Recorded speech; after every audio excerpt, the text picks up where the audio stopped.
June ತಿಂಗಳಲ್ಲಿ 24ನೇ ತಾರೀಕು ಪುತ್ತೂರು ಮಹಿಳಾ ಪೊಲೀಸ್ ಸ್ಟೇಷನ್ನಲ್ಲಿ ತನ್ನ ಸಹಪಾಠಿ ತನಗೆ ಅತ್ಯಾಚಾರ ಮಾಡಿ ಮದುವೆ ಮಾಡ್ತೇನೆಂದು ತದನಂತರ ನಂಬಿಸಿ ಮೋಸ ಮಾಡಿರ್ತಾನೆ ಎಂದು ಒಂದು ಪ್ರಕರಣವನ್ನು ದಾಖಲು ಮಾಡಿರ್ತಾರೆ.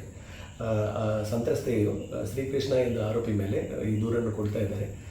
ಕೊಟ್ಟಿದ ಮೇಲೆ ಪುತ್ತೂರು ಮಹಿಳಾ ಪೊಲೀಸ್ ಸ್ಟೇಷನ್ನಲ್ಲಿ ಕ್ರೈಮ್ ನಂಬರ್ 49/25 ಅಂಡರ್ ಸೆಕ್ಷನ್ 64(1) ಮತ್ತು 69 BNS ಕಾಯ್ದೆಯಡಿ ಪ್ರಕರಣ ದಾಖಲಾಗಿದೆ. ಅವರು ಪ್ರಕರಣ ದಾಖಲಾದ ನಂತರ ಇಮಿಡಿಯೇಟ್ಲಿ ಆರೋಪಿ ಊರು ಪುತ್ತೂರಿಂದ ಪರಾರಿಯಾಗಿರ್ತಾನೆ.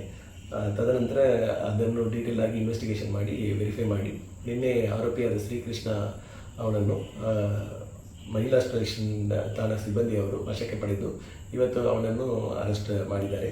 ಅದೇ ರೀತಿಯಲ್ಲಿ ಇಷ್ಟು ದಿವಸ ಅವನು ಪರಾರಿಯಾಗಲಿಕ್ಕೆ ಸಹಕಾರ ಕೊಟ್ಟಿದ್ದ ಆರೋಪಿಯಾದ ತಂದೆ ಜಗನ್ನಿವಾಸ ರಾವ್ ಅವರಿಗೂ ವಶಕ್ಕೆ ಪಡೆದು ಅವನನ್ನು ಅರೆಸ್ಟ್ ಮಾಡಿ ಈಗ ಮುಂದೆ ಅವರ ಇಬ್ಬರಿಗೂ ಮೆಡಿಕಲ್ ಎಕ್ಸಾಮಿನೇಷನ್ ಮಾಡಿ ಮುಂದೆ ಅವರನ್ನು ನ್ಯಾಯಾಲಯದಲ್ಲಿ ಪ್ರೊಡ್ಯೂಸ್ ಮಾಡಲಾಗುವುದು.